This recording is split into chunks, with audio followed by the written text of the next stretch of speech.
ప్రతిదాన్ని నోట్స్ చేసుకోండి, ప్రతిదాన్ని మనసులో బాగా నింపుకోండి. రైట్. మొదటిది ఏమని చెప్పాను?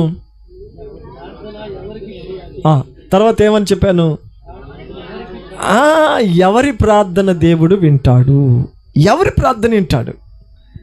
నీ ప్రార్థన, నీ ప్రార్థన, నీ ప్రార్థన, నా ప్రార్థన. ఒక్కొక్కసారి మనమే గుదుళ్ళు పోసుకుంటాం. నా ప్రార్థన అన్నట్టు దేవుడు ఎవరి ప్రార్థన అన్నాడక్క. ఆయన ఏమో కానీ నా ప్రార్థన మాత్రం బలి వింటాడు. ఈ అమ్మాయి అండి ఎదిగాడు కూర్చోంది అమ్మాయి, ఏం ప్రార్థన అసలు ఏనాడు ఈయన చూసింది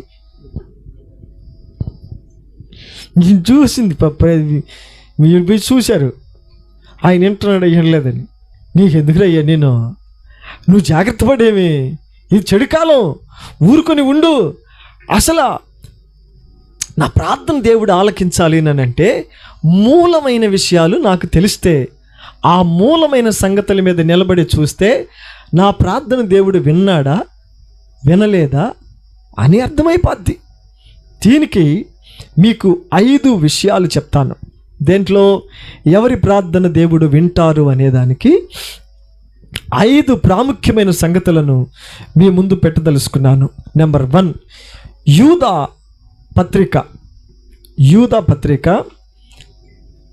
ఒకే అధ్యాయం ఉంటుంది కదా. యూదా పత్రికలో 20వ వాక్యాన్ని చూడండి.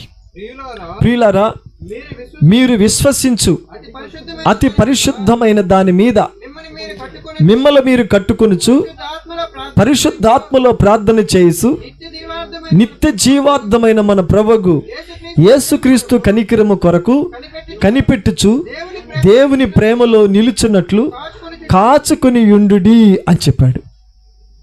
ఇది చూశారు, ఇది ఎంత బాగా అన్నాడో. అందులో ఇంకొకసారి చూద్దాం. ప్రియులారా, మీరు విశ్వసించు అతి పరిశుద్ధమైన దాని మీద మిమ్మల్ని మీరు కట్టుకొనుచు అంటాడు. నాతో కూడా ఈ పదాన్ని మీ చెయ్యి చూపిస్తూ చెప్తారా? నేను మెలకువతో ఉన్నాను అన్నట్టుగా. పాము పడిగలు మాత్రం ఎత్తగాకండి. ఇప్పుడు చెప్దాం. ఏమన్నానంటే, ప్రియులారా, మీరు విశ్వసించు అతి పరిశుద్ధమైన దాని మీద మిమ్ముని మీరు కట్టుకొనుచు. ఎవరి ప్రార్థన దేవుడు వింటాడు అనంటే, తాను విశ్వసించిన దాని మీద తమను తామే కట్టుకోవాల. చర్చిలోనే యేసన్న గారిని ఒక అక్క వచ్చి అడిగిందంట, యేసన్నావు ఒకరావు ప్రార్థన చెయ్యాలి. ఒకరావా? యేసన్న గారు మాట్లాడుతుంటే అసలుకి నాకు ఆయన ఎంత యథార్థపరుడు, సూటిగా చెప్పేస్తున్నాడు ఆయన. పురే ఒక ఆమె వచ్చింది, యేసన్నావు ఒకరావు ప్రార్థన చేయ అనిదట. ఆయన నుండి ఎందుకు అని అడిగితే, ఊరికేనేనా అదేంది ఊరికేనే, ఏదో నీకేం కష్టం అది చెప్పు ప్రార్థన చేస్తానంటే, ఏమిలే ఆ కష్టమలే ఊరికేనే ఒకరో ప్రార్థన చేయనట్టు పిల్లవారు మూసుకొని ఇక్కడి నుంచి ఊరికేనే తిని పో, మోకాళ్ళ నుంచి నువ్వే చేసుకోబో చర్చిలో. ఊరికేనే చేసుకో, ఊరికేనే చేసే ప్రార్థన. ఇట్లా గట్టిగా అడిగాడట. అది నేను ఆలోచన చేసుకుంటున్నాను. ఇప్పుడు ఎట్లా ఉన్నానంటే, పాస్టర్ గారికి అప్పగించేసి, సార్ మీరు ఒక ప్రార్థన చేసుకోండి సార్, నా కోసం చేసుకోండి. నా కోసం నేను చేయను, నా కోసం ఎవరు చేయాలా? ఈ మాట ఎవరు అన్నారు? గారుడి వాడు సీమోను. ఆ వ్యక్తి ఎవరితో అడిగారు? నా కొరకు మీరే ప్రార్థన చేయండి, నా కొరకు మీరే ప్రార్థన చేయండి. మరి నువ్వు చేయవా? నువ్వు కట్టుకోవా? నీ జీవితాన్ని నువ్వు కట్టుకోవా? ఎందుకు ఇలా ఉన్నావు? ఇది చెడు కాలం. ఊరుకొని నీ మనస్సుని, నీ హృదయాన్ని నువ్వే వాక్యంతో కట్టుకుంటా రావాలి. Praise the Lord. ఈ చెడు కాలంలో ఎట్టుంటావో జాగ్రత్త. పరపంచల్లో కూర్చొని ఇల్లు బెరికి ఈదులో పడేసినట్టుగా బతుకుని ఇసిరేసుకుంటూ ఉండద్దు. నీ జీవితాన్ని నువ్వు కట్టుకో. సమయం కొంచెమే. ఈ దినం అనేది ఉండగానే మార్పు చెంది నా జీవితాన్ని నేను కట్టుకుంటాను, నా బ్రతుకుని నేనే నిర్మించుకుంటాను దేవుని సహాయంతో, నా ప్రార్థన వినేలాగా నేను క్రీస్తు మీద విశ్వాసం ఉంచుకుంటాను. సహోదరిలో ఇదే అనుకూలమైన దినం, ఇదే రక్షణ దినం. ఒక బలమైన తీర్మానం చేసుకొని చివరి దినం, మూడో దినం వచ్చే లోపల కంప్లీట్గా నిర్మాణానికై మనం పరిశుద్ధాత్మకు అప్పగించుకొని మన హృదయాన్ని కట్టుకోవడానికి పూనుకుందాం గాక. అందుకే ఇక్కడ ఏమన్నానంటే, ఎవరి ప్రార్థన దేవుడు వింటాడు అనంటే, దేవుని మీద నమ్మకం ఉంచిన వారి ప్రార్థన, తమను తాము కట్టుకునే వారి ప్రార్థన. చెప్పాలా? ఎవరి ప్రార్థన? దేవుని మీద నమ్మకము ఉంచే వారి ప్రార్థన. తర్వాత తమను తాము విశ్వసించిన దాని మీద, తమను తామే అతి పరిశుద్ధమైన దాని మీద మిమ్మల్ని మీరే కట్టుకుంటా ఉంటే ఖచ్చితంగా మీ ప్రార్థన దేవుడు ఆలకిస్తాడు. జైపాల వింటున్నా? అతి పరిశుద్ధమైన దాని మీద కట్టుకోండి అన్నాడు. దేశన్ గారు ఒకరోజు ఇంకొక విషయం చెప్పాడు.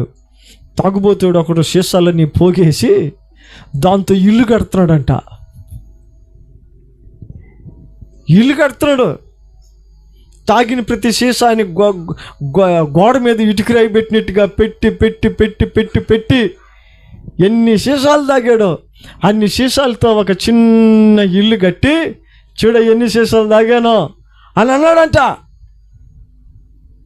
ఒరే, నువ్వు దేని మీద కట్టావు బ్రతుకుని? సీసా మీద. దేని మీద కట్టావు బ్రతుకుని? నేత్రాశి మీద. దేని మీద కట్టావు బ్రతుకుని? శరీరాశి మీద. దేని మీద కట్టుకుంటూ వెళ్తున్నావు బ్రతుకుని? జీవపు డమ్మం మీద. ఎవరో చెప్పాడు మొన్న ఒకరోజు, ఎకరాకు 10 బస్తాలు బండి అనుకో వడ్లు, బయట వాళ్ళకి ఏం చెప్తాడంట, 20 బస్తాలు బండి నాకు అంటాడు. దీన్ని ఏమనాలా? డంబం. ఆడేం ఉండదు, కానీ ఏం చెప్పేసుకుంటారు, అంత ఉన్నట్టుగా, చాలా ఉన్నట్టుగా చెప్పుకుంటారు. ఇంకొక రకం ఉంది, లోబితనం. అదేంటది? ఉన్నా మాకేమిలే, మాకే అసలు పన్నే లేదా బే, అసలు పన్నే లేదా, ఒట్టి తాలు బండింది కైలా, పన్ననేలే. ఇదొక లోబితనం. కొంచెం బండింది అనుకో, చాలా బండింది, ఇదొక డంబం. దీని మీద కట్టుకునే బ్రతుకు కూడా, అలాంటి బ్రతుకులో ఉన్న వారి ప్రార్థన దేవుడు అంగీకరించడు, ఆలకించడు. అందుకే యూదా చెప్పి అంటాడు, మీ ప్రార్థన దేవుడు ఆలకించేలాగున రైట్ దేవుని మీద విశ్వాసం ఉంచండి, దేవుని మీద నమ్మకం ఉంచి అతి పరిశుద్ధమైన దాని మీద మిమ్మల్ని మీరే కట్టుకోండి. ఈ లోకములో అతి పరిశుద్ధమైనది ఏదైనా ఉందానంటే ఒకే ఒకటి, అదే దేవుని వాక్యం మాత్రమే. ఆమేన్, ఆమేన్, ఆమేన్. దేవుని మాటల మీద బ్రతుకుని కట్టు, చెప్పుడు మాటల మీద బ్రతుకుని కట్టవాక. చెయ్యి బ్రతుకు, దాని మీద బ్రతుకు కట్టగాక, వాక్యం మీద కట్టు. అది క్రీస్తు అగ్నితో వచ్చిన ఆ పరిశోధనలో కూడా అది నిలబడి ఉంటుంది. రైట్. రెండవది, ఇంకెవరి ప్రార్థన వింటాడు ఆయన? ఇంకెవరి ప్రార్థన వింటాడు? అపోస్తుల కార్యములలో, అపోస్తుల కార్యానికి మీరు రండి,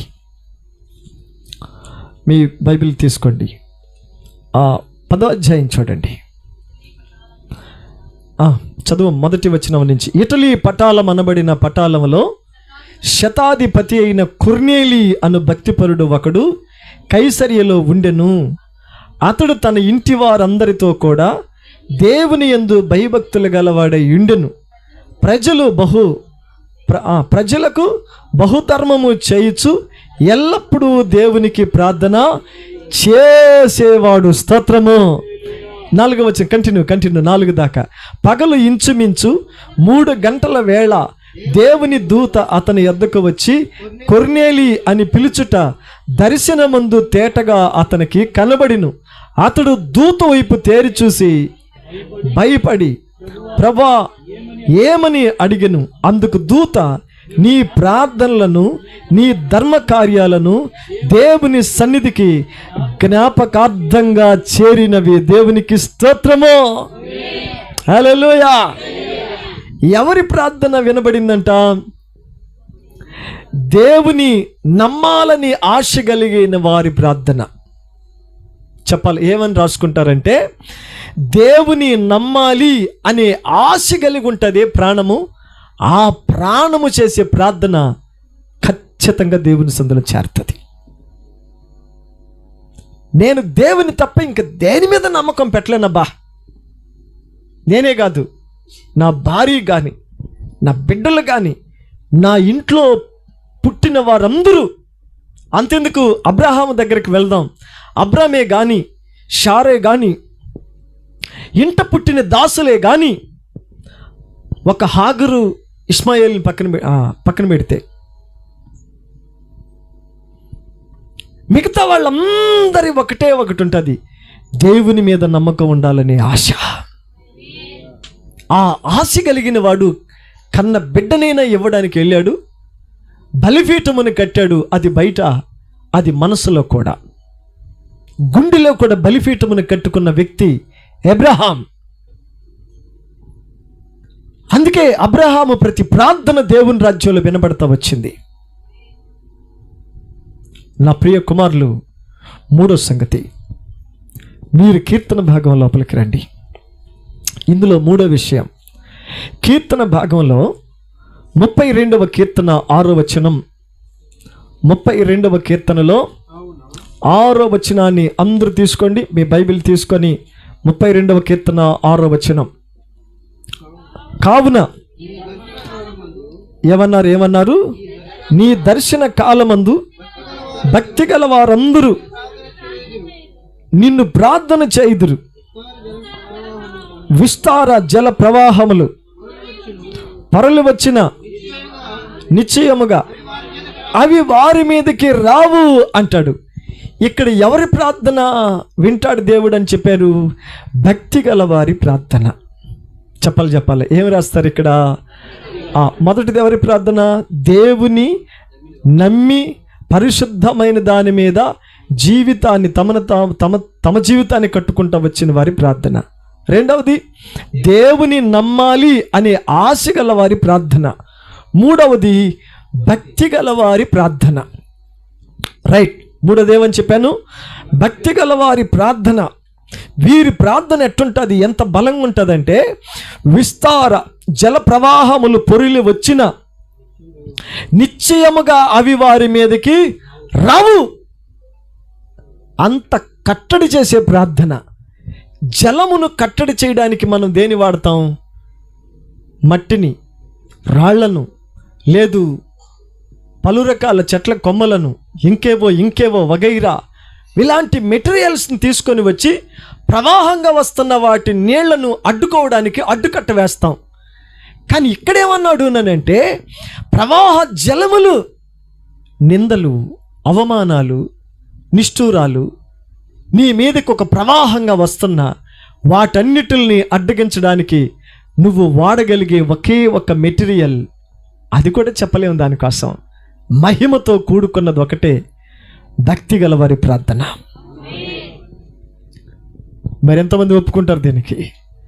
భక్తి కలిగిన వారి ప్రార్థన జలములను ఆపివేస్తుంది అని చెప్పి. Praise the lord. జలములను ఆపివేయగలుగుతుంది. ప్రకటన గ్రంథంలో ఉంటుంది, ఘటసర్పము నోటి నిండా నీళ్లు తీసుకొని అది వెళ్ళగక్కిందంట నీళ్లు. ఏ నీళ్ళు అనుకున్నారు ఇవి? ఘటసర్పము నోట్లో నుంచి వస్తున్న వెళ్ళగక్కుతున్నటువంటి నీళ్లు ఏరులై మన మీదకి పరిగిస్తావన్నా, దానిని అడ్డుకోవడానికి నువ్వు చేయాల్సింది మెడతాడో, మొలతాడో, కాలుతాడో, ఏదో ఒక తాడు కట్టుకొని ఒక తాయి తీసుకుంటే దీన్ని ఆపలేవు. దీన్ని ఆపడానికి మెడతాడు పనికిరాదు, దీన్ని ఆపడానికి మొలతాడు పనికిరాదు. దీనిని ఆపాలి అంటే బయటకు కనబడుతున్నటువంటి మాంత్రికాలతో నువ్వు దాన్ని ఆపలేవు. హృదయం నుంచి పుట్టుకొచ్చే ప్రార్థన శక్తితో మాత్రమే దానిని ఆపేస్తావు, అంతే. Praise the Lord. మంత్రాల మీద ఆధారపడేవాడు చేతగానోడు. తంత్రాల మీద ఆధారపడడం చేతగానితనం. కానీ చేతొచ్చిన పని ఏమిటినంటే మనస్సు మారి నూతన పరచబడి పరిశుద్ధాత్మ సహాయముతో భక్తిగల జీవితంతో ప్రార్థన ప్రారంభిస్తావే, ఆ ప్రార్థనకు అడ్డుకట్ట వేయగలిగే శక్తి ఉంటుంది. అందుకనే భక్తిగల కలిగిన వారి ప్రార్థన దేవుడు వింటాడు అని చెప్పి